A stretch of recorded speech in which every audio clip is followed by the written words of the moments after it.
Crash Course DM. Hey everybody, welcome back to Crash Course DM. I'm Josh Greenway, your dungeon newbie and menace to society, and with me today is our adventure party. Guys, we're going to go around and introduce ourselves, but maybe don't get into your characters yet. Ooh. Oh, okay.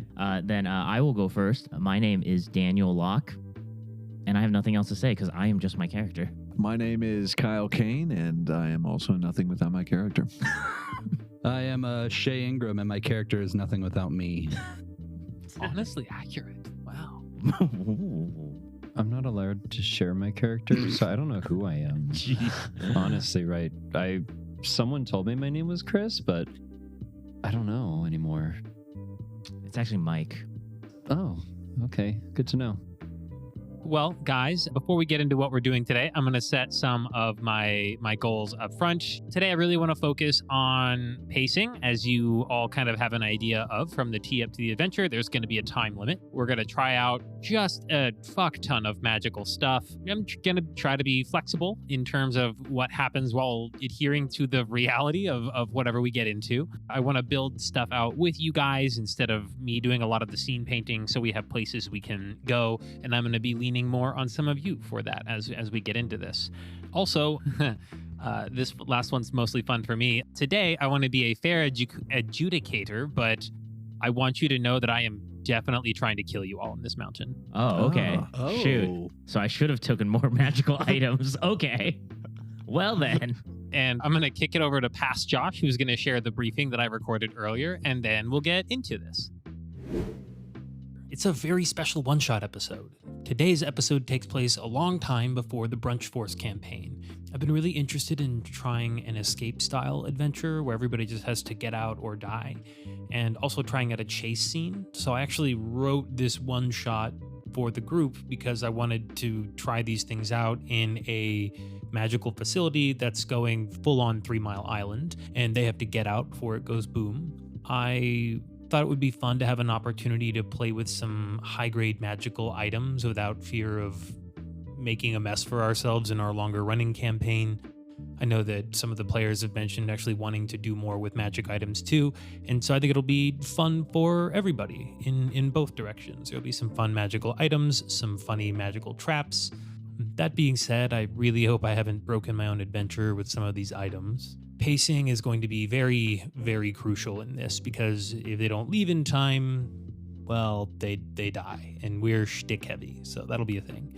I have outlined some themes for them and sections of the mountain, and I shared a lot of content with the team ahead of the session so that they're prepped with a better sense of who they are, where they can go, and left a lot of room for them to help fill out the world of this gigantic mountain corporation. I'm a little concerned about balancing difficulty. I want this to feel life-threatening, but not straight up impossible.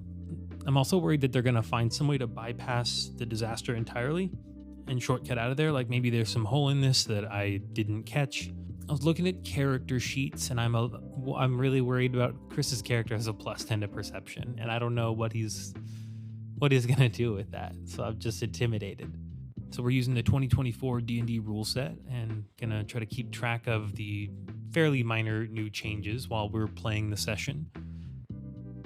All that being said, I think it's going to be really fun. So let's see how it goes. A long time ago, before the Collide, there were 2 kingdoms led by 2 brothers. A bitter rivalry kept them apart and kept the Dante family rolling in gold. At the heart of the continent each kingdom calls home stands a towering mountain, dwarfing the foothills, folds, and dormant volcanoes that surround it. For 16 generations, this mountain has been host to the Dante Family Corporation, known as Dante's Magic Mountain, or DMM for short. Purveyors of the finest in magical enchantments, cures, and ailments, DMM has hollowed out the mountain as one gigantic facility for magical research, development, and sales. Profits are at an all-time high, under the guidance of Dante the 16th, and mostly because of his mysterious board of directors. Known for their quantity products and lax safety regulations, DMM's board of directors have pushed the boundaries of magic and revenue in impossible ways. On this fine day, we find our adventurers deep in the heart of the mountain. I've shared a few notable locations with you all before the session, and I'd love to just understand where you all might be as you're working in the mountain. It might be cool to go around and introduce your characters and describe yourselves physically. And then I'm going to give you guys a second to agree on where you all want to be in the mountain and tell us about the spots. Okay. I am playing the character that goes by the name Storm Tempestine, but honestly, he hates that name, so he goes by his preferred name, the Windbreaker. He's a air genasi, so he's kind of a elemental type person, and he's pretty tall at 6'4", but he's pretty lean. The Windbreaker is his so-called superhero name, and as this mountain gets more and more prestigious the higher up it goes, Windbreaker is absolutely on the very, very bottom of this mountain in the shipping department. Storm Tempestine, Storm Windbreaker, is just packing boxes, looking at little magic items, packing them up. But he doesn't really fit in down there a lot of the time. Probably because he doesn't make it easy to be around him. He's very abrasive. I mean, it's hard to get any honest words out of him. There was one time recently, another worker just asked him to tape up the box, and Windbreaker's response was, "I'll tape up that box when you go find a Wolverine." And that was the response. Windbreaker's, he's just who he is. Damn, Windbreaker sounds like a charm. Okay, yeah, Windbreaker is taping up, or refusing to tape up boxes in other people's boxes. Oh, other people's boxes. He'll do his own job. Got it. Okay. So he's doing his own job as well as he wants to in the shipping and swim lane section at the very bottom of the mountain. Yeah. Awesome. Shay, tell us about your character. Sure thing. My character is Turner Earglath. He is a Goliath monk. He's originally from the summer-winter town of Mirror, where he was a professional bare-knuckle boxer. Ooh. And he was damn good, too. Really enjoyed it, really enjoyed the sport of it and the art of it. But he left quite a while ago, and he's resided in Elton ever since. He's put up his metaphorical gloves, so to speak, and now he's a mechanic who he doesn't work directly for Dante's Magic Mountain. He's an independent contractor, but he spends a lot of time there. And he's actually, going to hang up his tool belt too. This is his last week. He's about to retire soon and then see what the world has to offer him. Heck yeah, one last job. One last job, so to speak. And yeah, just physically, he's about 6 feet tall, and he's like a muscular lean. Even in his older age, he's still been able to keep up that physique. But he looks kind of tough. He looks kind of intimidating, but he's a big sweetheart. Aw. And then, of course, Kyle, your character, take us into it. Yeah, my character is Mr. Cackles, and he is a dragonborn, about 6'2", real wiry. I think dragonborn have wings. If so, they've shriveled up. The guy has not flown in quite some time. Famously do not, but go ahead. Shay, the resident Dragonborn player here, is nodding in massive disapproval. Yeah, I played that character for like a year, though, before I realized, so don't worry about it. Okay, perfect. I mean, technically, if you want to get technical, Dragonborn don't have wings. Sure. Okay.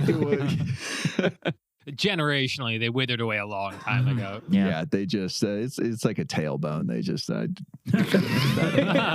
phased out. Anyways, he studied at a college for many years, learning magic and magical manufacturing.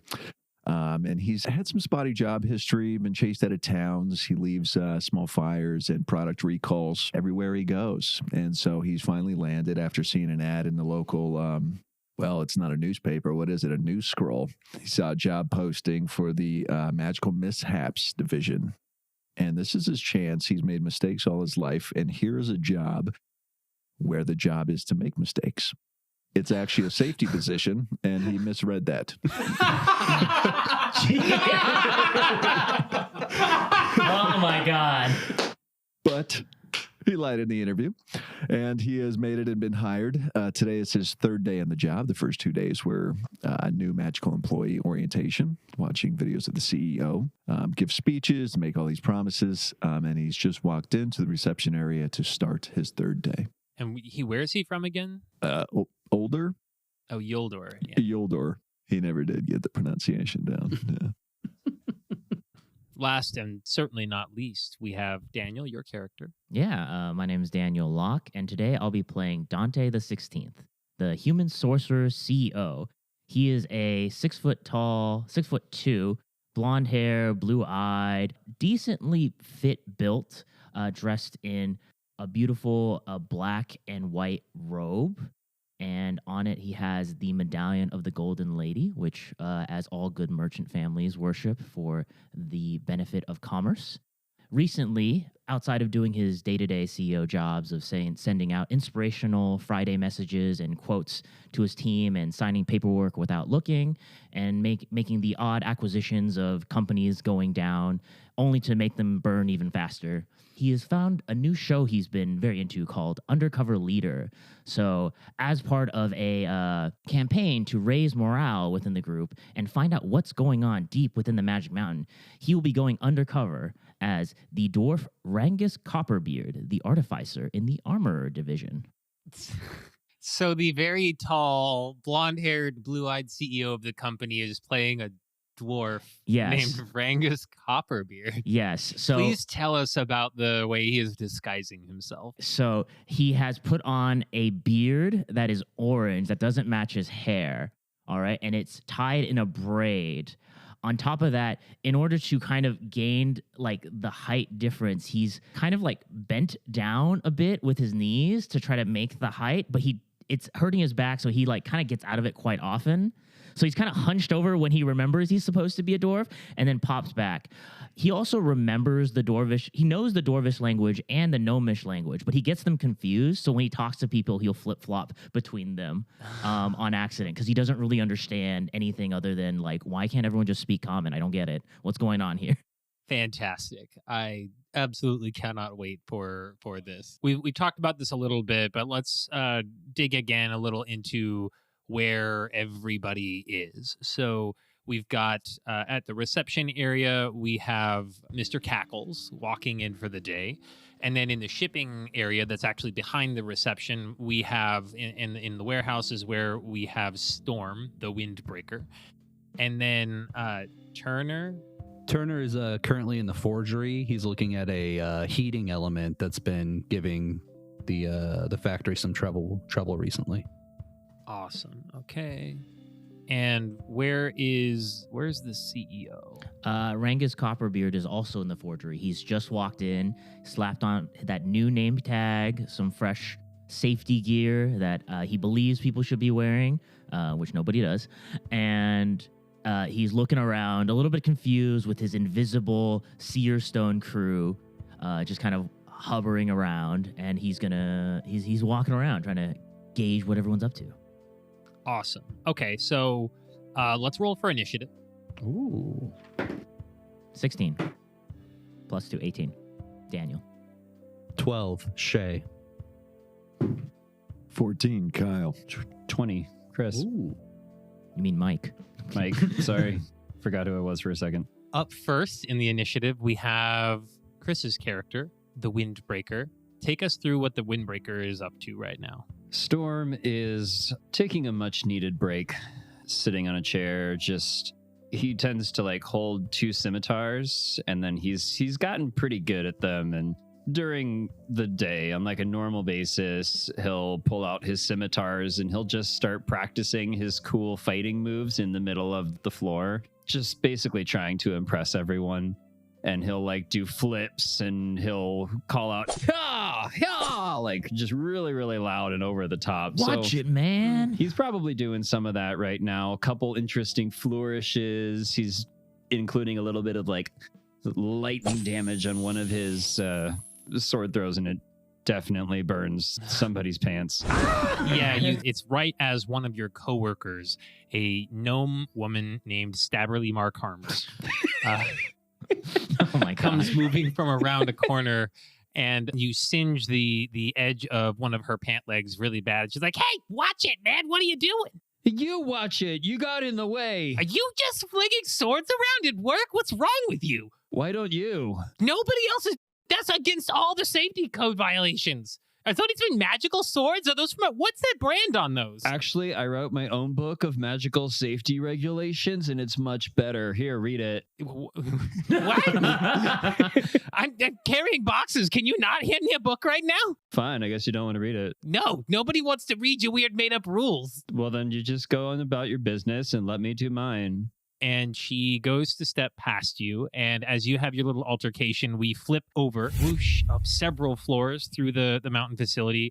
And we see Daniel's character, Rangus Copperbeard, heavy quotes, heavy quotes. Yeah. Take us through what Rangus is doing. He walks into the armory and everyone's like working hard on like conveyor belts, crafting like different types of magical plate mail and whatnot. And he's kind of confused. He's like, I don't really know exactly. And his back's kind of hurting from bending over for like 5 minutes. And he sees a Goliath there. He's like, hey there, fellow worker. My name's Rangus Copperbeard.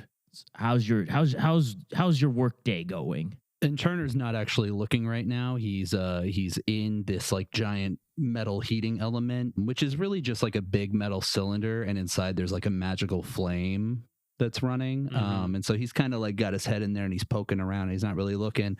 It's like, oh, can't complain today. I'm doing all right. How are you doing out there? Great. It's a wonderful day to be working for Dante's Magic Mountain. Looks like you're working on a furnace of some sort. May I be of any assistance to you? Oh, that's mighty kind of you to offer, but no, this is the main heating element. It really supplies Of course, main heating element. Yes, I knew that. Well, I'm a dwarf. That's what I know. Well, you just called it a furnace, so I feel like maybe you didn't know that. That's okay. Hey, you know what? That's okay. You know what? Yeah, why don't here and I'm gonna back out and stand up and look at him and just, well, I know you don't I? He's like, no, I'm new here. My name is Rangus Copperbeard. I've transferred from Elton. Huh. You don't say. I do say. Spitting image, the guy that runs this place. Oh, I thank you. I hear he's very attractive. Like me, right? But not me, because I have a beard and he doesn't. Also, he's human. He is human, yeah. And you are... I am a dwarf, yes. I see. An artificer dwarf, specifically. I make gadgets and stuff. Okay, hey, whatever you say, pal. You know, who am I to question who somebody says they are? Am I right? You're right. Name's Turner. Put her there. Turner, nice to meet you. Rangus Copperbeard. Rangus Copperbeard. Yes. What a name. It's almost like you made it up, but I know you didn't. I definitely did not. It is a true dwarvish name. I even speak dwarvish. Oh, really? Yeah. Oh, can you say something for me? Yeah. 火现在有点太大. No, wait, hold on. That's gnomish. My apologies. Dwarvish. It's just not coming to me at this moment. I apologize. Hey, you know what? No worries. I only speak common anyway, back where I'm from. Hey, everyone should speak common, right? Oh, well, that's not quite what I meant by that. I think people should be able to speak the language that, they know and they're comfortable with, but... Of course, but it'd just be easier for people who speak common if everyone spoke common. I see. Yeah, I gotta go check on another piece of equipment real quick. I'll help you out with that. And then down again... Through the belly of the mountain, we return past the shipping section to the front reception hall where Mr. Cackles is walking up for his third day on the job.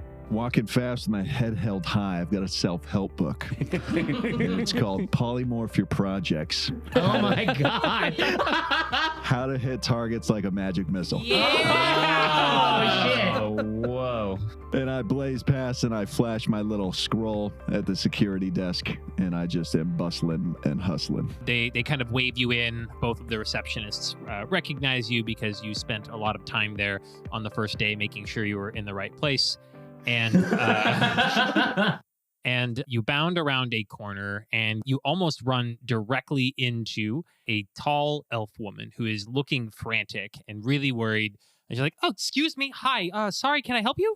Oh, my mistake. I was just heading to my office. Do you work here? I do, third day. Okay, interesting. And you're just bringing a book from a different company into the building. That's okay. Yeah, you must be new. All right, cool. I'm sure that's fine. Yeah, no problem. Hey, silly question. You haven't seen the CEO around, have you? No, I haven't. No. Is he roam the halls? God, no. He's on a vision quest. I don't know. He's doing something very esteemed. I'm sure he's a wise man, and I don't understand it. And she seems very like put upon. She needs to find him.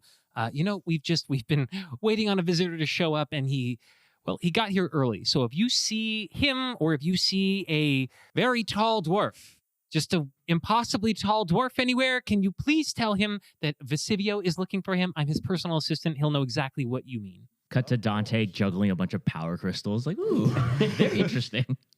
Whatever you say, Vizio, I shall find him at once. That is Vesivio. Sorry, Vesivio. Vizio's a screen. Sure, of course, yes. Magic screens. Anyways, much business to be done here. What is it you do here? I'm the new head of Magical Mishaps. Haven't you heard? I honestly thought that department was a joke. Okay. That's good. No, you know what? You provide a valuable service. I'm sure this is, we're happy and lucky to have you. Welcome to the DMM family. If you need anything, please be sure to call someone in your department and not me. Absolutely. We'll be increasing those defects in no time. I'm sorry, what? Toodaloo. The amount of brain cells in this group is diminishing so fast. Yeah, it's not great. Kyle's like 3 kids in a trench coat. And we whoosh back up the mountain, having left the initial furnace that he was working on. We return to Turner, who is fleeing the help of his new dwarf friend. Yeah, I told you. I got. You don't have to follow me, buddy. It's okay. Hey, I'm just trying to get to know the workers and like the new field. As the new guy, I figured you seem the most experienced. And is that a little hammer lever? Let's see what this does here. Oh no, you don't want to touch that. I don't want to touch that. You don't want to touch that. It's just problematic. Is it just magical? Will it explode? I mean, everything in here is magical, bud. Oh, then what can I touch? What are we allowed to touch? I can touch anything in here. Okay, I'm contracted with the city of El-10. Me too, dwarf. Okay, I'm also certified at Yolder. Okay, I can touch anything in here. Oh, you work for both sides. No, I work for myself. Okay, it's a magical thing in this life when you can work for yourself and not somebody else. But you work for the company. I'm contracted by the company. You're contracted by the company, so you. And not for long, I might add. Are you leaving us? Don't tell a lot of people, okay? I'm keeping this under wraps, but it's my last week. It's your last I'm week. retiring. You're retiring. Did someone do something to you that would cause you to want to retire? What? No. No? No. What are you talking about, Is there bud? a problem with the workplace that can be fixed for you? No. Sometimes people just stop working. There are other things to do in life besides work, you know what I mean? Blank face. Do you think everybody in this building wants to stay here working forever? Yes. I figured that's just what people do. They work to live. Oh, okay. Specifically for the Magic Mountain. That's why I am here as a dwarf, to help create magical items for the company and make sure that the numbers keep looking good and the board is happy. Hey, you know what? That's a great point you bring. You're here to make magical items for the company. So why don't you go find somebody who works in manufacturing and ask them what you should do, and I'll go back to fixing my furnace. Sounds like a sound plan, Turner, as he reads your name tag and walks away. All right. Well, it was nice to meet you for the first time. And a nice meeting of firsts as well. Dwarf handshake. All right. And walks away. What the fuck is going on around here? Oh, we know who the brains of this operation is. Cutting back to Storm in the shipping area. Storm, you've just singed one of your coworkers, and presumably you just saw the new MMD department manager of DMM flit by on his way up the stairs. Mr. Cackles there on his non-existent wings. I think your break is probably going to be like over soon, and you do see that like one of the foremen is casting around looking for you. He appears to have some other new assignment for you. I will do one last big flourish before I put my scimitars away in like a full 3-point pose and hold it for just way too long. And then I'll look up and make sure my hair flips and say, "You looking for me?" I need you to make a performance check with disadvantage. With disadvantage? Is that because Chris doesn't have any hair? Wow, Jesus. Josh, that's fucked up. I don't know how to flip hair. That is a 12. A 12. That wasn't supposed to go your way, but that's cool. I have a +7 in performance. Nice. You do your hair flip after your tri-point landing after you put your sword away, as your boss is essentially walking up to you, and he's like, "Oh, that was pretty cool, but you can't have that in here, man. You can't be doing that. Come on, you're an adult." No, didn't you read the rules that I wrote? They're right here. Yeah, I saw your rules. I will burn that one like the last one if you give me that book. All right. I'll sign this copy later if you want. I definitely don't want that. Listen, hey, we have something we need your help with. Okay, there's I guess we got the part in for the teleporter for upstairs. So if you could just take that and head it up, we actually put it in a box for you too. So it should be pretty easy to move. Wait, you want me to take a box and put it upstairs? Yeah, don't make a big deal out of this. Okay, I'll take a box and put it in your butt. Do you want your job? What is your problem, man? Like, I just think like you're being real lame right now. But you know what? Because I'm so good, I'll take the box anyway, and I'll do it way better than you could. All right, yeah, you show me how good you're gonna carry this box upstairs, bud. Yeah, you got this. Yeah, I will. Great. Watch this. You should use the safety equipment. That's very heavy. No way. I don't need that. I use my own safety equipment. You're sure? Oh, I'm definitely sure. He like pulls out a scimitar. I'm starting to regret asking you. Where is Stabberly? I'll ask her. No, you don't need to ask her. She's lame. All right, are you gonna carry the box upstairs, or are you gonna play with your sword? I'm doing both. God.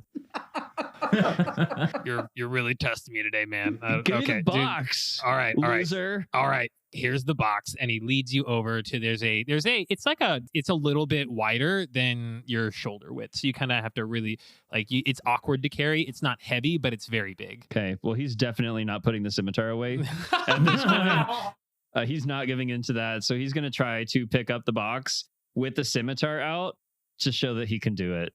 Okay, sleight of hand check, and this one is just going to actually be with disadvantage because of the sword in your hand there, or dexterity, one or the other. I totally understand. It's a natural one. You definitely drop your sword onto the ground as you're trying to carry the box, and you don't notice for like a good 20 feet. No. Yeah, I meant to do that. That was pretty cool, right? Windbreaker. Your coworkers are all sniggering at you in the background. Squilliam.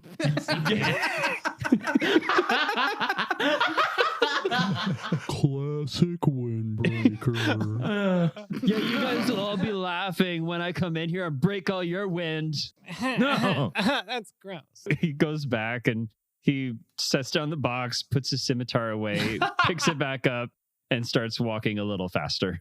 All right, yeah. So you shuffle on out, and I imagine it's like, what's the stairwell situation like, since the teleporters are currently offline? I feel like since this is a pretty wide box, the stairwell is definitely not wide enough, so I'm gonna have to go up sideways.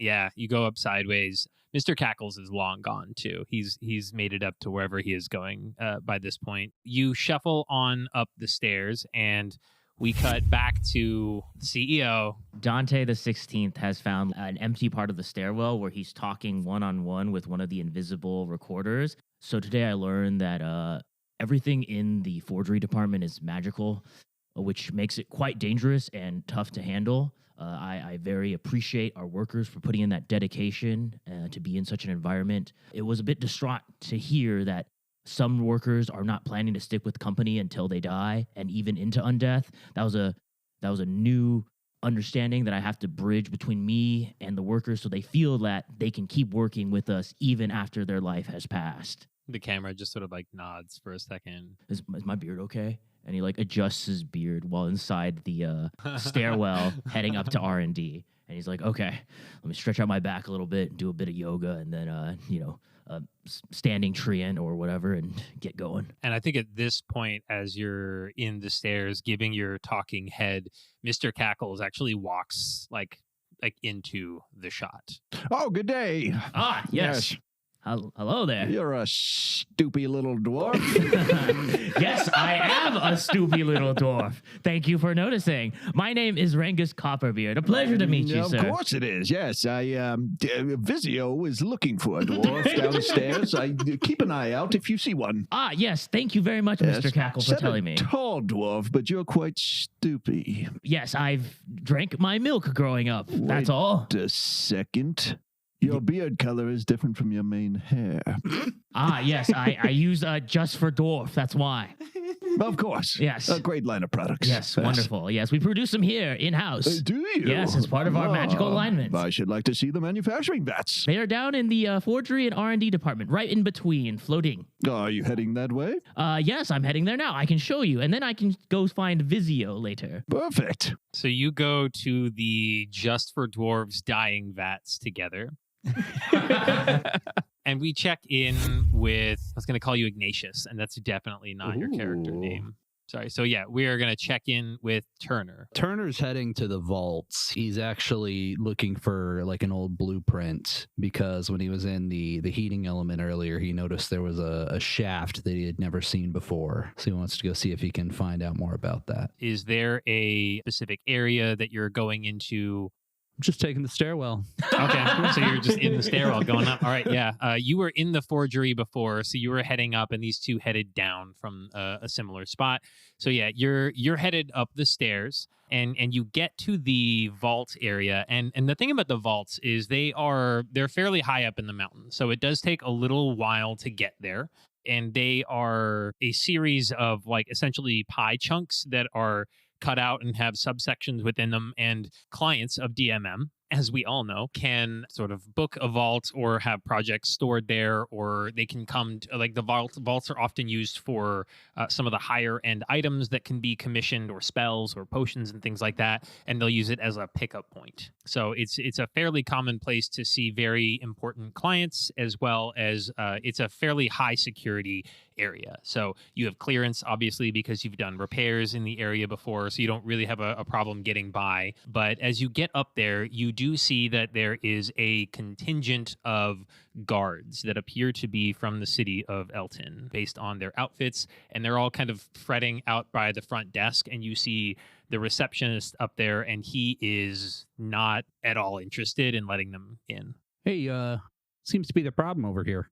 And the receptionist is another dwarf, and he turns to you, and his name is Markov Ironhand, and he just looks up, says, Turner, hey man, just, these guards from Elton, they just think they ought to run the place or something. Like, they don't have any jurisdiction here, but we're holding them out here while their boss is inside.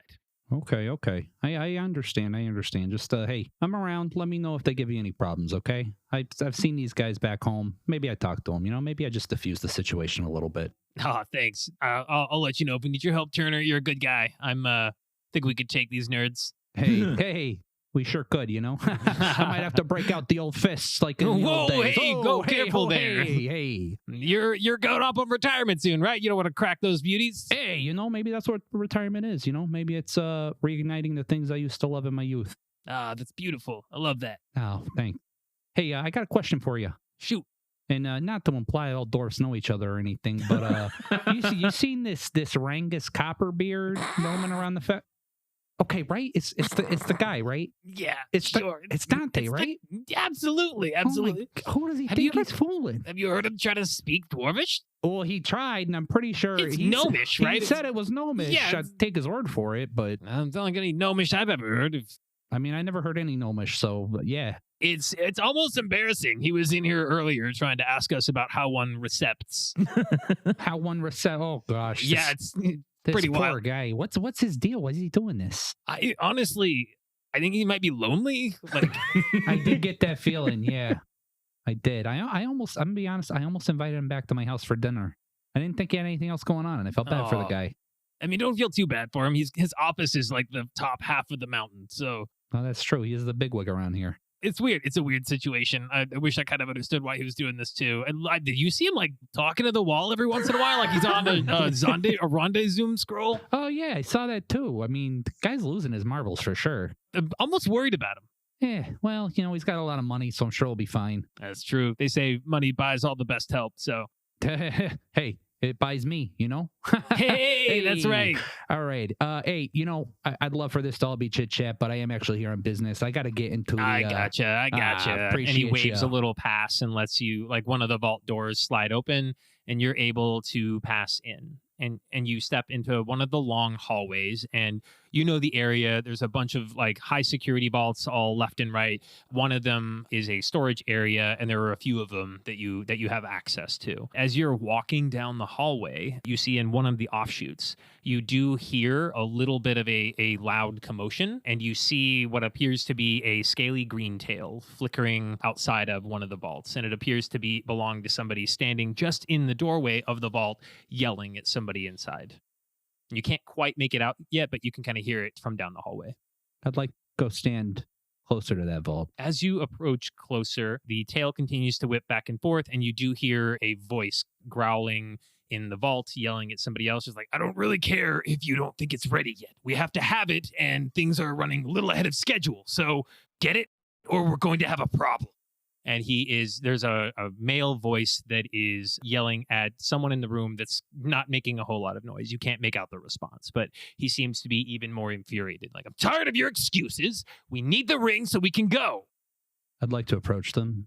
Okay. You approach, and are you going to say anything to them, or? Hey, fellas, everything okay over here? I mean, I was passing by and I heard a bit of a commotion, wondering if I could help. Hey, who are you? This is a secured area. And out of the vault steps a very tall, he's almost as tall as, actually he is taller than you, because you're 6'2", you said? I'm 6 foot. Yeah, okay. So this almost 7 foot tall dragonborn steps out from the vault and towers over you. He's wearing regalia and has the insignia of the hand of King Seth, who rules the city of Elton. And you actually recognize this person as Lokiran Dardendrian. Oh, Mr. Dardendrian. Apologies, I didn't realize you were here in the building today. Yeah, I'm here ahead of schedule. Okay. Can I help you? And he just squints and glares at you. No, I was just passing by. I'm looking for some blueprints. I heard a little bit of commotion, wondering if I could help. I know the mountain pretty well, that's all. Thanks, but I think we've got it. And he gives you this sort of wry, very unfriendly smile. All right. I know when I've overstayed my welcome. Okay, you guys have a good day. And he just sort of like growls a little bit and watches you as you walk back down the hallway. And then he turns to a person in the vault and she's like, quiet you. And then like steps back into it and continues berating them as you walk down the hallway to go get your blueprints. And we are going to cut now back to, I was going to call you Stabberly, and that is not your name, the Windbreaker, shuffling up the stairs with a pair of boxes, or with a box, sorry, having, I think, just passed beyond the exit that would be the Just for Dwarves dye vats. There's no one else on the stairs, right? You can hear two figures coming down the stairs talking about Just for Dwarves, and you're a really stoopy dwarf, ain't you? I'm just gonna keep walking up the stairs, and as I come around the corner, I'm assuming I see these two gentlemen here, and I will just hold my box a little bit higher, puff my chest out just a little bit, and I'm gonna say, hey, I got a human heart in here and I need to get past. And if you don't move, I'm going to judo flip both of you. A human heart? Yeah, it's in here. So you got to move. And no safety equipment in sight. Not necessary. I am the safety equipment. Quite right. Where do you work? I work up at the top. You're now the VP of Magical Mishaps. Welcome. Really? Join me, brother. Yeah. I love that. And a judo flip with a human heart in your hands. Beautiful. Yeah, you want to see it? I'll do it on him right now. How do you feel? I would like to see your work done. Please demonstrate your skills. The judo flip? All right. Or the human heart, whichever. I kind of got confused with the conversation. I believe he's going to judo flip you. Okay, as the vice president, which you just promoted, which good job on your part. Thank you. Yes. Thank you. Very impressive. It's a book. Leaders make decisions. Yes. I've heard of that. I make great decisions like this one right here. And I'm going to try to judo flip CEO of the company. Well, I'm Ragnus Copperbeard. Yeah, I don't care who you are. I'm going to judo flip you right now without taking the box down. Get ready for this. And it's going to look super awkward. So that's, I think, going to be a athletics check with disadvantage. Absolutely. Just disadvantage all day, sir. I know. I'm not doing anything that's not disadvantage. That is a 3. Wow. The roll is a nat 22. If only there was no disadvantage. With a 3, honestly, you barely get up off of the stairs. You're not an athletic man. You don't No. you don't do a whole lot of practice with this, and you I think maybe slip a little bit, and instead of like grabbing at him, you end up just like falling forward like onto the box and crushing it a little bit. Oh no. Wow. Yeah, I just didn't stretch this morning, but if I had stretched, you'd be in for it, buddy. You are absolutely perfect for magical mishaps. Thank you. Impressive I think so technique. too. Who are you? I can foresee the accidents now. I am Mr. Cackles. Mr. Cackles. That's lame. Sorry, you just promoted me. That's less lame. I didn't get your name. I like to be called Windbreaker. That's a mishap in itself. Perfect. Well, it's not my real name, but I prefer to go by it because I'm training to be like a superhero. Like the Windbreaker. Doesn't it just strike fear into your heart? It screams upper management. Yeah, I think so. We were just going to the vats. So if I work for you now, does that mean I don't need to take this box anymore? With the human heart? Quite correct. Throw it anywhere. Here, The messier Mr. the better. Wrangle person. It's yours now. Okay. Can you carry that? He is quite stoopy. Yes, I'll have someone carry that, and he like clips to one of the invisible servants that does the recording, and it just starts floating. This is the makings of a good team. Synergy. Guess Wow. so.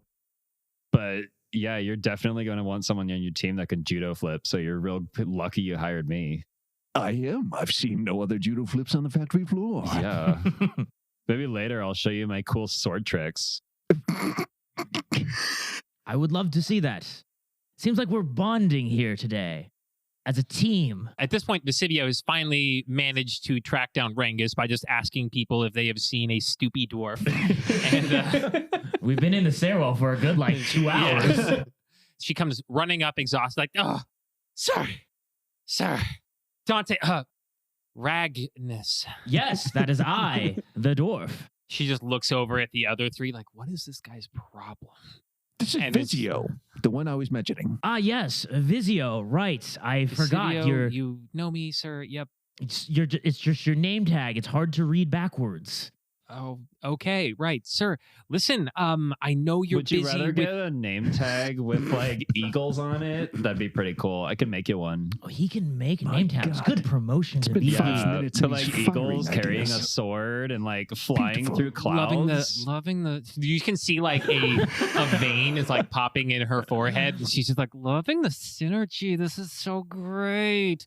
Listen, Ragnus, I need to talk to you about the emergency situation. Rengus, you have to get the proper Sorry, pronunciation. dwarf man, tall dwarf. I need to talk to you about the situation. And she's just nodding at you knowingly, hoping you're going to understand. The visitor we're expecting is here. And it's just like gesturing upstairs, makes a weird like tail shape motion with her leg. He kind of sucks.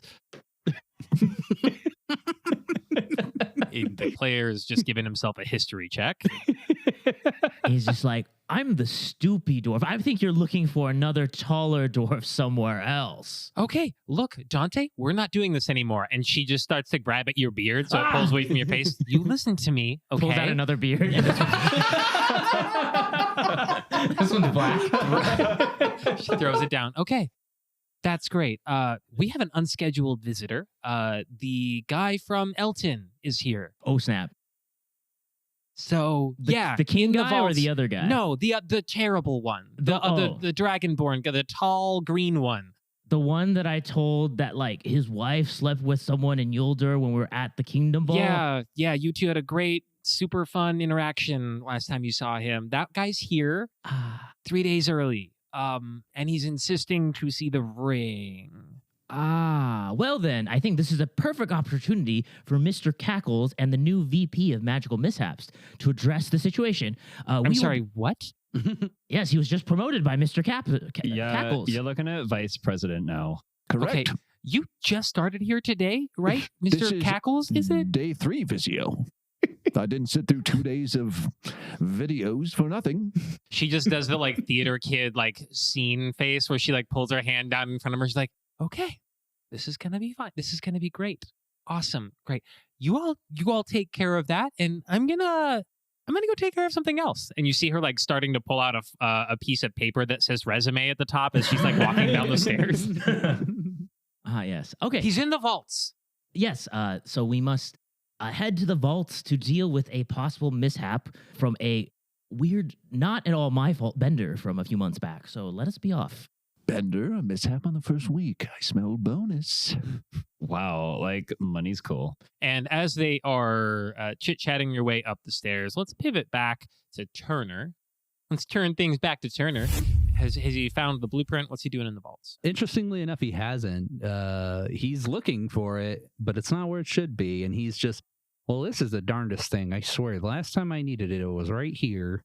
I know I wouldn't have moved it. I always put things back exactly where I found them. Somebody else must have moved it. It's weird that little Kieran's here. I wonder if anybody knows about that.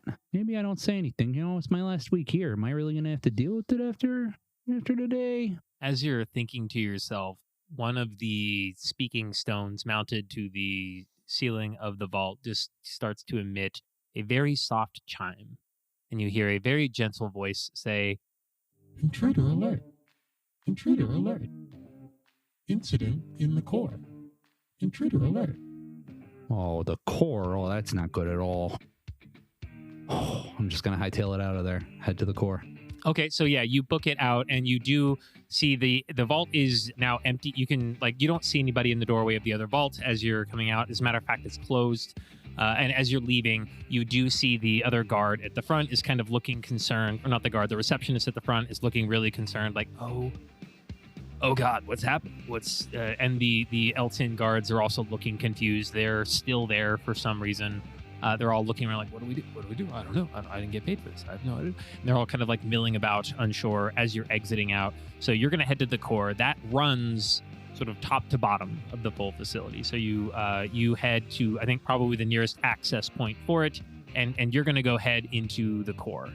So you head in, and you actually happen to be at one of the main control panels. So the core of the mountain, this sort of magical core, is a large dynamo that's been enchanted that runs a very large network across the entire mountain. That's supplemented by the work of a fungal druid that you would just have worked with before, that you're familiar with, that helps kind of maintain the connections between the different parts of the mountain.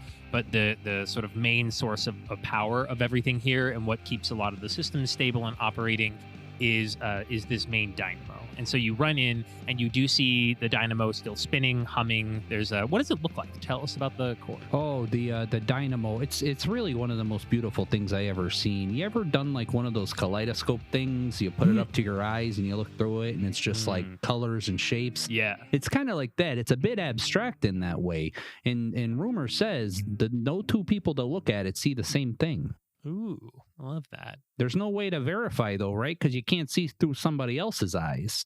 So you got to take their word for it. And I always take everybody at their word. I like to believe people aren't lying to you unless they got a really good reason.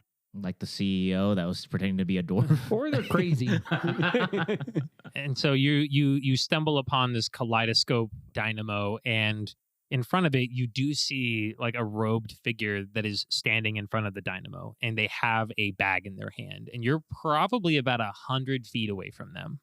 I'm going to shout at them, hey, buddy, you shouldn't be that close to the dynamo.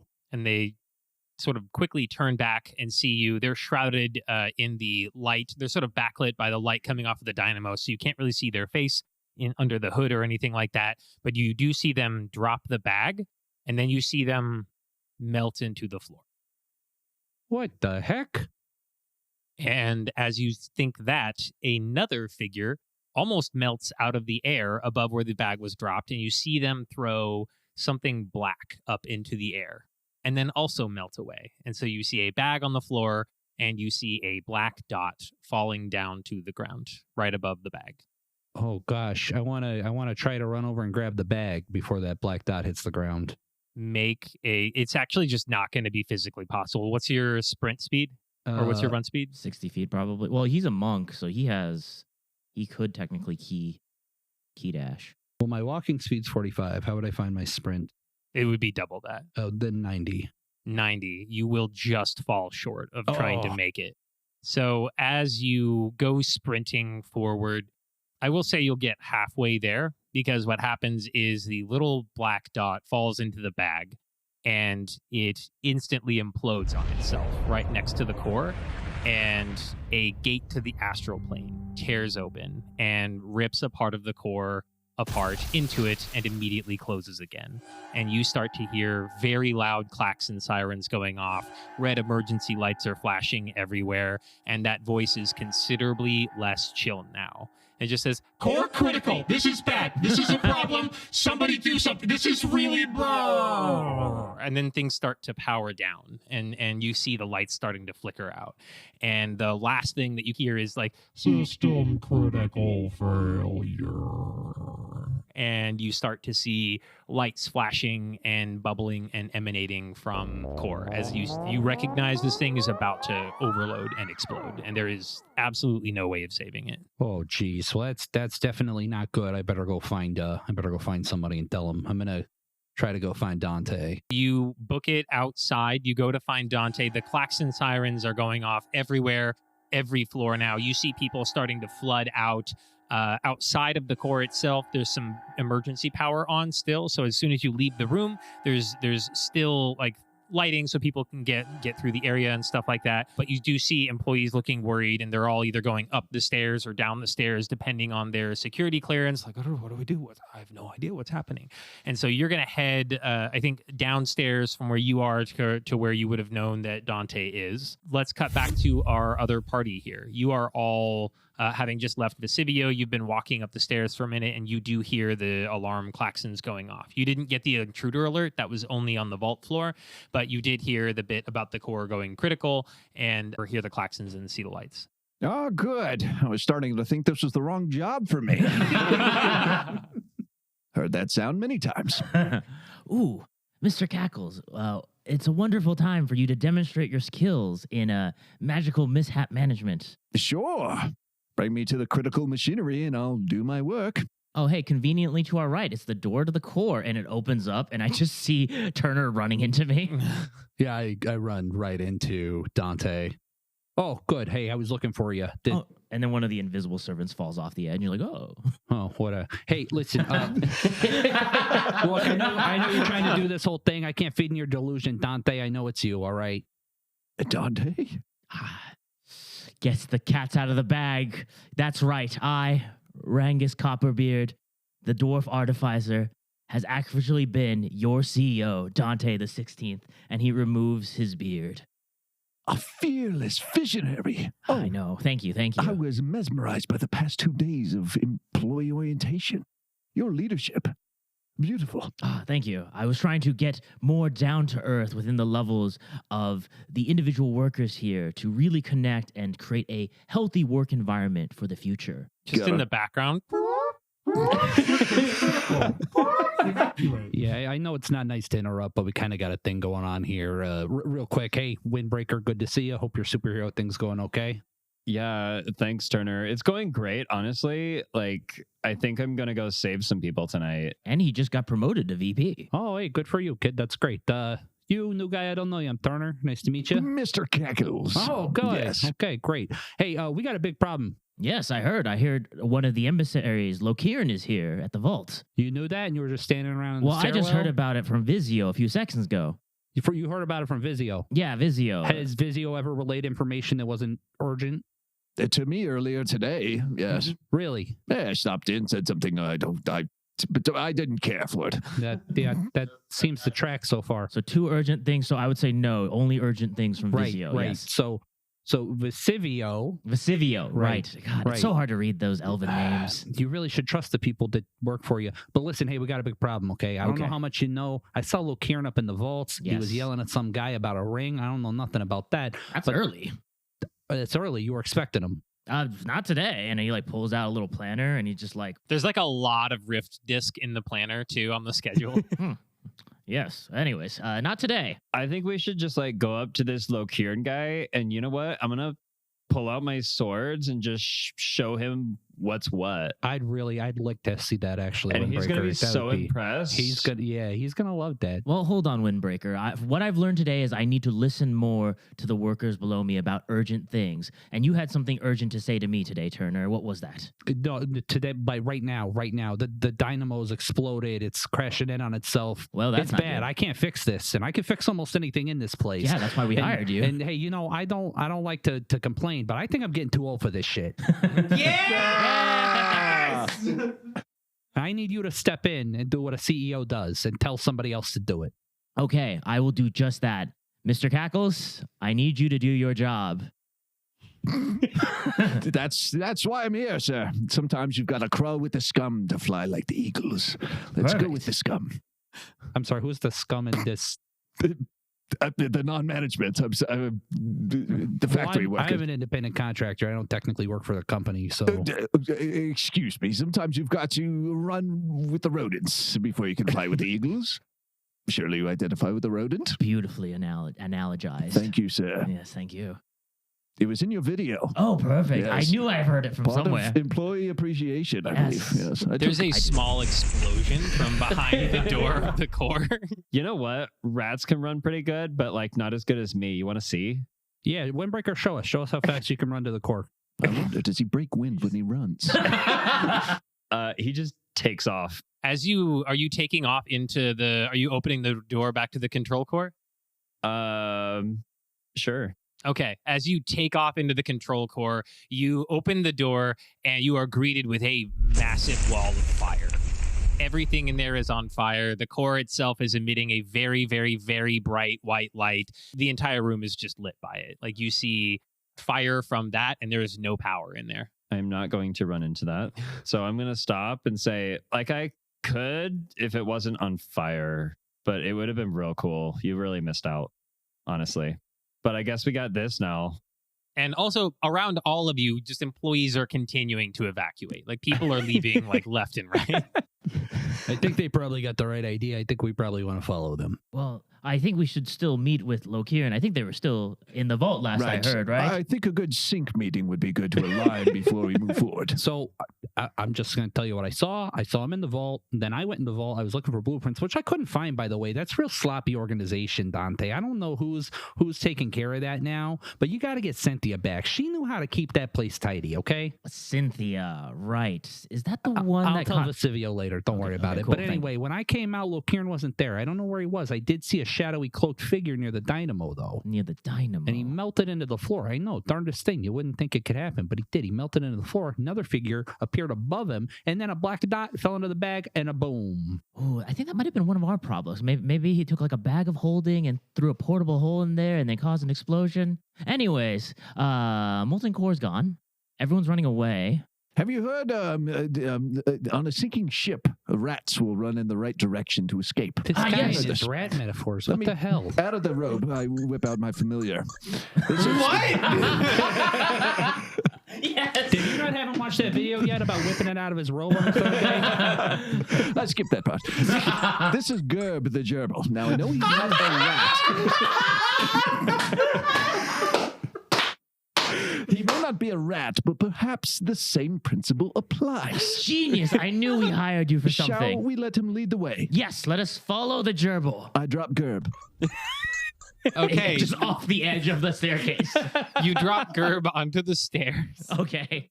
I think we're gonna see if Gerb. I'm gonna make an investigation check for Gerb. Is it with my stats? Yeah.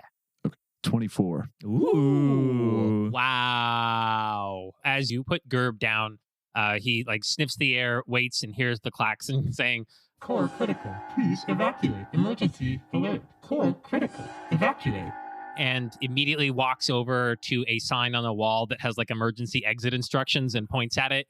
And you can get out of here in a number of different ways, depending on how you want to go. So he kind of gestures at the fact that you're all slightly closer to the emergency escape frog pads.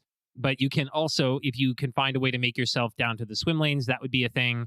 You can right now presumably take the stairs up to any of these places or down. Is the staircase I'm assuming there's kind of a corridor down the center where if you drop something, it would just fall all the way down? I was thinking it was more like just wrapping around the outside edge of the mountain, and then there would be just like various staircases throughout that would let you into the different floors. So it's not like a treacherous fall per se, but there could be nearer to the core. So, seems your gerbil states that we must head topside to the frog pads. It appears that way. Yes. Yes. Yes. Like I said, Such good leadership. You should promote that one. I should. As a matter of fact, I'm going to make him chief of staff. Oh, perfect. Wonderful, wonderful. We'll have your paperwork ready for you on your table by Monday. The rat just salutes. I take out a quill and I make a knighting motion. It definitely kneels. I also knight Windbreaker. Thank you. Yes. And then I just was like, all right, well, Turner, thank you for the information. Your contract, I assume, is about to be expired. So thank you for your hard work. We will give you a package and a gift basket on your way out. Let us head up top to the frog pads. Best of luck to your next adventure. Yes. Great working with you. You know, Turner, it was like cool seeing you around, but I always knew I was better than you in everything. Are you guys ditching Turner right now? Like, what is happening? Oh no, I mean, I just assumed that based off the idea that you're a contractor, that I learned that at this point your contract has expired. Feel free to walk with us. I mean, Wait, hold on a second. Don't you like need to leave the building too? I had a question as well on the employee breakdown benefits. Do the escape frogs, is that a full-time employee benefit only? Or do contractors get that as well? I'd have to ask Vizio about that. This is an awkward... Visivio, first of all. Visivio, yes. You know, I don't like to throw status around or nothing like that. You know, we all work to make this place run. Not right now, but usually. But I'll be damned if I'm going to sit here and listen to this from Mr. Third Day over here. You know, and Windbreaker, I always try to be nice to you, kid, but you need to get some friends. I'm sorry. I don't need friends. Friends bring me down. I'm so much better than them. An explosion rocks the hallway, and I need you all to make dexterity saving throws. Me with disadvantage, right? You know what? Yeah. Just all day. No. Straight dexterity saving throws. Got a 5. 13. Out of 10. Natural 1. Okay, so nobody's above a 15. That's good news for me. All right, you all take 10 points of damage as a bunch of rocks tumble down from the ceiling and hit you in the backs of your heads and all along your shoulders and stuff. And you do start to see that chunks of rock are going to continue falling down from the ceiling. That didn't hurt, but like, let's go. Agreed, yes. Yeah. The frog pads are up? The frog pads are up, yeah. So you are all making your way up the stairway. Oh, I'm actually going down. Oh, you're going down? Yeah, you guys have fun. Best of luck to you. I'm going down through the shipway. Oh, don't forget to grab your complimentary departure package on your way out. Why don't you guys mail it to me? Oh, will do. Wait, Turner. It can get tough with the building collapsing. I have an oil of slipperiness. Let me apply that to you. You wanna rub me down with slippery oil? You really did skip that video, didn't you? There could be collapsing tunnels. You can just squeak on by, please. Like a rat? Precisely. Yes, like Gerb here. As you are all talking about this, you do find that the tunnels going downstairs and upstairs just past the vaults are collapsing in actively. And they're trying to trap you guys here on the vault. Fine, I'll go with you. See you, Turner. Yeah, I'll apply as we walk. Well, I'm going to figure out if you guys can get through the rocks before this collapses. So let's go ahead and make a group athletics check. Ooh, that's a 19. Ooh.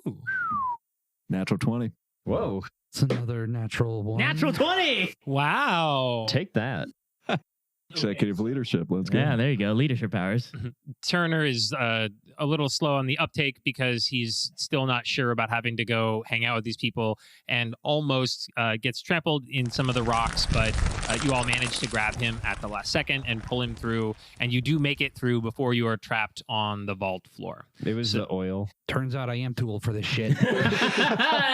So there are several levels of vaults still above you that you'll have to kind of traverse through here to get to the frog pads, but you're not stuck on the first level. So you'll have 2 levels above. Your options are, the stairs do seem to be unstable here. If you want, you can cut through some of the other vaults to get to a different stair set that'll be a little more stable, or you can try to make a run, but it will be more difficult to keep using the stair set that's collapsing, because we're going to say you're kind of on the outer edge of the mountain facility here. Are there any like hidden passageways that I might know about, having worked at the mountain for so long? Let's make a history check.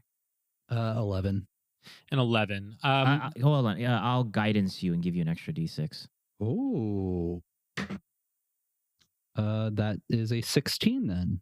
Okay, yeah, with a 16, you do know that there's a vault that's not actually a vault. It used to be one, and they've converted it into an express elevator to go from the second floor of vaults to the top of the third floor of vaults. So you can kind of skip taking stairs entirely if you want to go through the room. All right, guys, hear me out here. There's an old vault. They decommissioned it. Okay. They turned it into an express elevator. I don't know what kind of state it's going to be in right now with all this going on, but it might help us skip some of this madness. Sounds reasonable. Perfect. Yes. Perfect. Not quite like a vault elevator. Yes, let's do that. Yeah, I don't know why I didn't think of it myself. You know, you can tell people you did. Well, I did. You don't have to give me permission. Also, I collected Gerb before I moved on. Okay, that's fair, yeah. He's doing a little nod Okay, yeah, in Gerb's my nodding. shirt pocket. Real glad I came along I with you start folks. walking towards the elevator that you pointed out and just like, all right, let's go. Well, it's in a vault, so it's in not a like vault, a oh. straight up elevator. You have to like go into one of the vaults. Ah. So cut out of the stairwell where things are unstable and the rocks are all falling down. You're covered in dirt and dust from the ceiling all caving in on you, and you find your way into this vault floor. It's another series of hallways with vaults dotting the side, and Turner leads you to the right around a corner, and the hallway itself has flooded with lava. Huh. And the other side of this corridor is the vault door that Turner was leading you to that has the elevator inside of it. Well, that wasn't there before, I promise. I concur. It was not there before. Okay, and we're currently in the vault? You're in the hallway of the vaults. One of Okay. the vaults has opened, and there appears to be lava flooding out of it and covering the floor. How far is it from our door to the door that accesses the elevator? Yeah, the door from here to the elevator is going to be about 120 feet. Oh, there is a vault to your right that is also open, but it is dark in there. Okay. Really quickly, Dante shouts out to the ethers like, Lokiern? Anyone from Elton? Well, they're dead. And there's just darkness on our side. Okay, I reach into my messenger bag to pull out what I think was supposed to be like my escape potion. And instead I get, I pull out a black bear. Yeah, I pull out a black bear and I'm like, ooh, that's not right. He's like, "Arrgh." He's like, that's not right. Put that down. So now there's just a black bear running around in the hallway. Yeah. It sees the lava and goes really wide-eyed and goes back towards the vault door and sees the like falling rocks and gets really wide-eyed and walks back to the group and just looks afraid.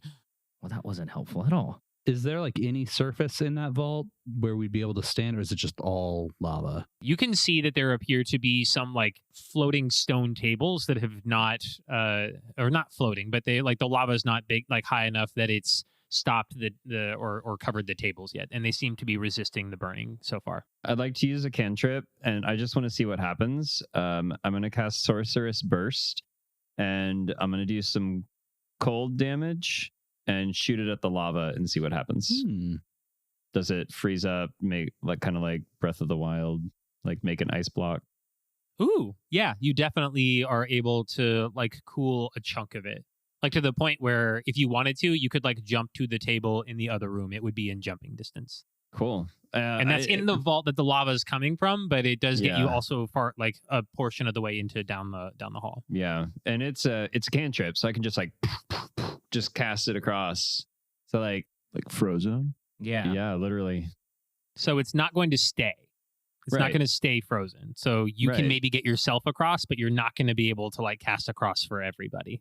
I mean, I have a 120-foot range. I could just keep doing it all day, get everybody across. Okay, cool. I guess that's what you do. And you guys get across the lava. How far away is the like stone table? It's less than 10 feet inside of the vault that the lava is coming out of. But if he's just going to cast the thing across the floor, then he'll just keep trying to cool for you guys. And so go ahead and roll a d6 for every single time. No, I'm just kidding. While he's doing that, can I put light on a dagger and throw it in the darkness? Yeah, you throw a light in. Is light, does it illuminate magical darkness? Not magical darkness, just regular darkness. Okay, it passes into it and it does go dark fairly quickly. But you do get like a glimmer of something in the vault. Ooh, okay. Mm. I'm going to use my cantrip mage hand and have it seek out whatever that glimmer is and bring it back. Ooh. You cast your mage hand cantrip and it grabs a hold of and drags back what appears to be a golden bag. Ooh. I open the bag. Yeah, you open the bag and you recognize like all of these things immediately. There is, and these are all mostly homebrewed. So you're just going to have My these items. Vorpal and sword, yay! So there is a Dante's unfinished lightning sword. Sick. So which you can use to attack with. It's like a regular lightning sword, but it has a 1 in 4 chance of accidentally zapping the holder. There is a wand of wild magic in there, Ooh. and there is a jar of dehydrated water. Ooh, jar of dehydrated water. That'll be useful right here. All right, so you're freezing us across, so I'm going to hand you the lightning sword when I pass by. Okay. Hey, everybody, I'm going to go ahead and get us across. So I'm just going to keep blasting this. And when it goes cold, it's going to make a block and just like jump on it. Okay. Okay. That'll get us to the elevator and then we can get out of here. So like, you're welcome. What happens next is as the lava is starting to pour out of the room and you get the bag, the Windbreaker decides to be a lava breaker for a minute and just starts cooling chunks of the lava at a time and just keeps cooling things off so you're all able to kind of slowly make your way across the threshold.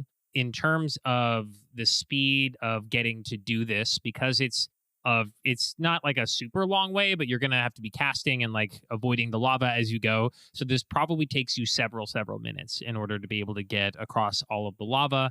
Do we see what's causing the lava in the room? So the room is illuminated as you look into there by lava. And in there on a shelf in the back, you do see that there is a jar tilted over that has lava just pouring out of it. It looks like an old like ceramic jar and there's a little lid on the counter next to it, but it seems to have fallen over in the quake and it's dumping lava everywhere. And you do see like a few other things on the shelf in that room as well that have not really been destroyed yet. Can I use my mage hand to just close up the jar and tilt it back up to normal? Can I use my mage hand to assist? Yeah, double mage hand. So you float your mage hands in there and you like some Hand bros. as some magical mishap pros, you resolve the magical mishap and you are able to lift the jar up and use the other mage hand to stick the lid on and the lava flow stops and it does start to cool off a bit as you're going through it, almost like it was a magical lava that was being heated up. But Ooh. so you have a very cold walkway and then you have rapidly cooling lava on both sides of you as well. Okay. My mage hand goes for a high five. My mage hand also goes for a high five. Roll for mage hand high fives. That's a 13 for mage hand high five. Natural 20. Oh, There sick. it is. Yeah, it's like the mage hands are watching each other's invisible elbows. There's just a huge thunder crack. And then once it cools off, I go in there and grab whatever items are useful, I guess, if there's anything. Well, there's an immovable rod, and then there is something that you would know of as Dante's Infinity Banana, which is just a banana that you can keep peeling forever, and it never actually shows. It's just forever peels in the banana. There's no actual fruit. Yeah, it's a diet supplement, so you feel like you're going to eat, but... I do call the black bear over here. It's like, hey, we're getting out this way. Great. Your black bear from the rust bag or the tan bag follows you. How secure is the lid on that lava jar now? It's on there as much as a lid can be on a ceramic pot. Can I take it? Yeah, absolutely. You can take it. It's cool to the touch. You're not like burned by lava or anything. You guys mind if I take this? I feel like it'll come in handy. Yeah, of course. All right. Yeah. Sure. Yeah, take it as your parting gift, and maybe a rehiring gift, possibly, considering how well you're Hey. doing. I'm not. You say rehiring. I'm not. I was never hired. You contract with me. Well, now you could be hired. Contract extension. Yeah. Huh? Yeah, we'll talk about it after we get out of here. Perfect. More explosions rock the ceiling, and you're shaken. Okay, so you make your way out of the lava vault, having solved that. You got some more insane magical items for someone to just give a party of people to do stuff with. Yay. You make your way across the very cool lava stones down to the end of the hallway, and you do get to the vault where the elevator is known to be inside of. You open the door. It is dark in here, but it's not like magically dark, but there are no lights on. There is a door in the back of the room that looks like an actual elevator. You can like push a button and stuff when you walk over to it. And there are like other shelves in this room, but a lot of them seem to have been cleared out, with the exception of one of them has a... Oh, okay. Aw. One of them has a bottle of sipping gin and a prototype transmutato, which is a Ooh. potato that transforms whatever it's thrown into a random object for 1 minute. That's sick. So this room is just dark, though. Is how you Yeah, this describe room is just like there's no power in the room as far as like magical lights being on or anything like that. Can I cast Go ahead. create a bonfire in the center of the room? I cast dancing lights that go around his bonfire. it. I put light on my mage hand and just send it in. I hold out my lava jar. Yeah, so the room is very, very warmly lit. It looks inviting, but also kind of weird, as we have 3 or 4 different light sources going on in here now. And there's not anybody in the room. There's just the transmutato and the bottle of sipping gin and the elevator door. I start making my way towards the elevator door with the black bear. What about, I don't know if you guys want the transmutato. I'll call dibs on the gin if nobody wants it. Of course. Yeah, I'm gonna take that transmutato and Okay, like and- do some super cool stuff with it. For the sipping gin, that's something that you can sip on, and you can drink it amongst your friends, and it will give you a +2 on your saving throws. If you try to make somebody drink a lot of it, it will act as a poison because it's a sipping gin. Hey, Windbreaker. Yeah. Gerb, here's my little experiment, buddy. He looks up at you nervously. There, buddy. You know, another test. What if you throw the potato at Gerb? So one thing you would all know as employees, except for the new guy of Dante's, is that the transmutato only has one use. As much as I would love to, I'm gonna, I think, use it on something much cooler. But you know what I will do? I'm gonna cast Minor Illusion and make a second Gerb. I also cast minor illusion and make a third Gerb. Amazing. 3 Gerbs. That's even better. And here's a banana. I gather all 3 Gerbs and a banana. And I take this and stuff them in my robe. So 3 Gerbs and 1 infinity banana later. Do we go push the elevator door? Are we going to go upstairs? Yes, I've been pushing it for the past 3 minutes while we're having this conversation. So after the 20th or so push, as you know is the number of times you have to press it, it finally gets there fast enough. The door slowly creaks open. And there's a sort of flickering bulb in there, but there is a large enough elevator for all of you and the bear to get in. I'd like to put the 3 Gerbs on the bear. The elevator door is slowly creaked open. 3 gerbils are riding on a black bear, and the light is flickering inside of the elevator. Dante, what's that bear weigh? Bear. It weighs as much as a bear. All right, I'm just weight capacity on the elevator is 3,000 pounds. I think we're probably safe, but Oh, okay. Shoot. What's the best way to do this? Are we still going up, or are we having issues? I don't know what you mean by that. Is the bear weighing us down? Is it a male or a female black bear? It's a female black bear. It's a female black bear. They cap out at 180 pounds. So Wow. And how much is pretty the small. weight of a industrial vault-sized Magic Mountain elevator? wow, you don't trust the professional Well, you just said over it's there. got a that- capacity of 3,000. 3,000. Oh, 3,000 pounds, I just pounds. Oh, said yeah, then that. we're fine. Wait, how much do you guys weigh? We're not getting into this. Okay, there's enough. There's enough for all of us to get on the elevator safely, and the bear and the gerbils. I'm just peeling the banana nervously. It's a fidget. It's like Mhm. Since we're in here, want me to show you like some cool stuff I can do with my swords? it's kind of close quarters. Maybe we don't swing the swords around in here, bud. and the door starts creaking closed slowly.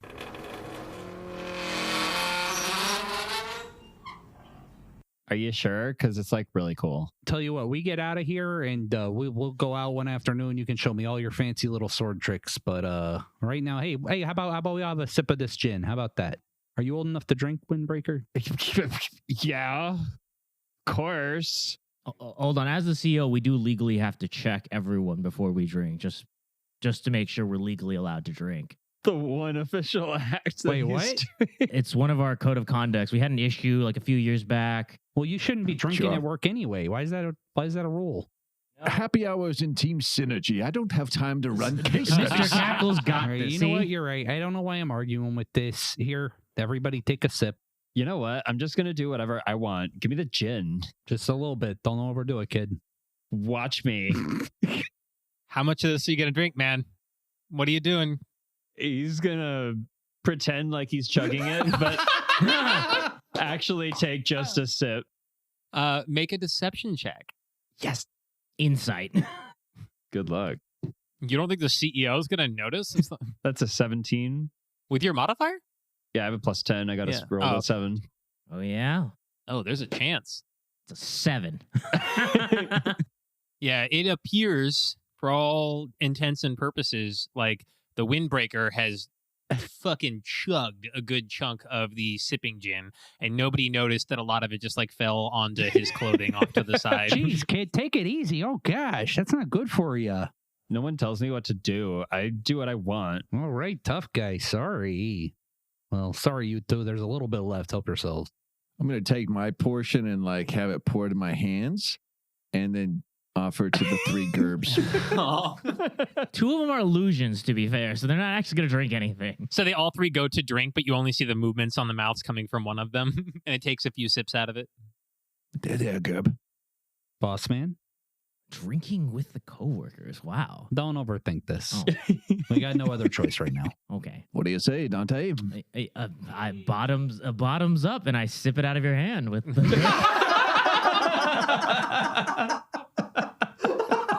Why is Daniel the perfect CEO? So as you all take sips of the sipping gin, you do get a +2 on your next saving throw.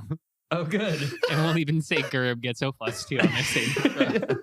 As you're finishing your sipping gin, the elevator is clanking. I mean, it's like, this is a sketchy fucking elevator. It's like clanking on the way up. You hear the explosions rocking the mountain. The whole thing shakes while you're in the elevator car riding up, and it does eventually creak and grind to a halt. And you hear a sort of crunching noise, and then the door tries to slide open. It gets about halfway open, and you see that you're halfway onto the next floor with the elevator. It's not quite there yet, but you can presumably try to jump up and let yourself out, and you're going to have to figure out something with the black bear. I'd like to cast Gust underneath us and push up the elevator. How does Gust work? Read the... You seize the air and compel it to create one of the following effects at a point. Well, I guess if I can see below the elevator. Yeah, so you're going to like reach between the elevator like door area and the car and kind of get your hand under it and sort of... Well, I just So have to be able to dangerous. see it. Oh, you have to be able to see it? That's all. If I can like look through the crack, I can see. Oh, okay. Yeah, you can definitely see the crack. Or it's like the Great Glass Elevator. You create a small blast of air capable of moving one object. Oh, weighs no more than 5 pounds. Yeah, this is at least almost 300 pounds. Try it anyway. I see what he's doing and I recognize a gust and I also gust. So that's what did you say the weight max on that was? 5 pounds. So you can push 10 pounds of effort between the two of you. You're right. It shifts a little bit, and then you do kick a bunch of dust up in both of your faces. There's enough of a crack that we can kind of see through it, and then Yeah, you can actually, if you wanted to, you could all physically climb through. The only one that will have problem is the bear. I'll climb through first just to see if there's anything useful on the other side, see if it'll help us. You climb through, and you are in another vault room with a door leading out, and it is full of chairs. Okay, there's a lot of chairs. Oh, Mr. Cackles, do you still have that oil slipperiness? I never leave the house without it. Yes, maybe we can slipperify the elevator so it can actually make it way all the way up so the black bear can make it out. Slipperify. Yeah, slipperify. I just came up with it. Grease those wheels and slipperify the elevator. I cast Exactly. I cast levitate and move the elevator up. Nice. I knew it would work. Good job, Mr. Cackles. Thank you, sir. As they're starting to apply a little bit of oil, you just levitate the elevator up and you push it up into position and you create enough space that you can all comfortably walk out, including the black bear. So Cool. you're out of the elevator. You are in a room that is like, it's full of chairs and they're not organized like a normal like room of sitting chairs per se. There's like one in the middle and a lot of them seem to be kind of clustered near it and then they just become more sparse. So they're kind of focused on the center of the room and then they kind of spread out. Well, this is a real mess. Cynthia never would have let this happen, I tell you. You're right. Cynthia? Yeah, Cynthia. She made no mistakes. Is that right? Wait, what? Cynthia. Did you have like a crush on Cynthia? Yeah, actually, I did. We went out once. It didn't work out, but she was a nice lady. Wait, interpersonal relationships within our company? No wonder she left. I don't work for the company. Oh, right. Yeah. How many Never mind. mishaps did she make? The only mishap she made was breaking my heart. I see. The black bear gets teary-eyed. You know, there's a certain like judo chop, and if you do it just right, you can actually make a heart explode. I sit on a chair. As you sit on the chair, you turn into a chair. Shit. Hurry, throw the potato at him. I forgot what it does exactly, but maybe it'll help.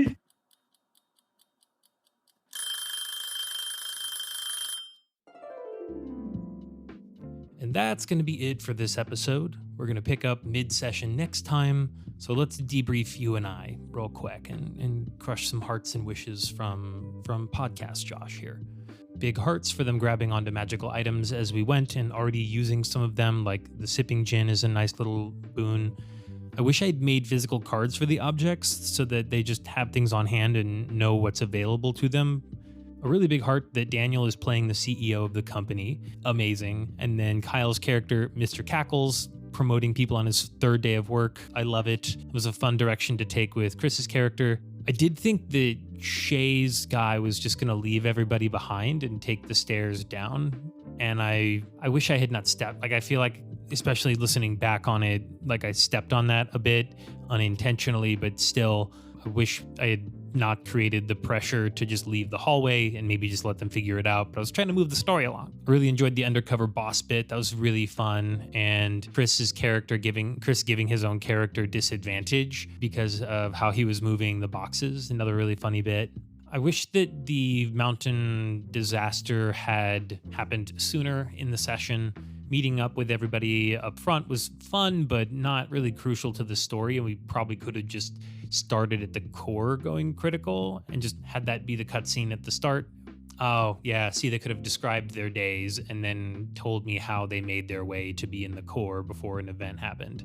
I'm now thinking of a bunch of really cool other ways I could have done that. That would have been way more fun. But it gives me an idea for the next time I run this kind of an adventure for how to set some of that stuff up. The sections they should have been time limited, or I should have done some kind of like actual like tracking by room they were in with a timer handy to have things triggered. I didn't have that structured as much as I should have in retrospect, but that way we could have kept real world pressure on. I would have had an actual cue for when to start making the mountain fall in on them and triggered some of the other effects that I wasn't able to work in. I also wish I'd have taken the time to look up how to handle the lava and cantrips in the hallway in that one moment, because I did Google it later and other people have actually dealt with this scenario and there is some mathematical logic as to why that would not have been as feasible, but that's really like me pushing the glasses up to the bridge of my nose. It's going okay overall. There's a lot of wishes so far. I should have, just more structure, probably play tested some sections of this, the encounter types with other people before doing it here. I did maintain flexibility for solutions with the players, and the prep work in the mountain went over really well. They did a great job of building out the characters and the world, like the Forgery. But yeah, the pacing is absolutely a mess. Anywho, we'll get them next time and see how I manage to move this implosion along with our adventurers. So, thank you so much for tuning in to another episode of Crash Course DM, brought to you every other week on YouTube and your favorite podcasting platform. Word of mouth is our best friend, so please tell your friends, family, enemies all about the show. Catch you in a couple weeks.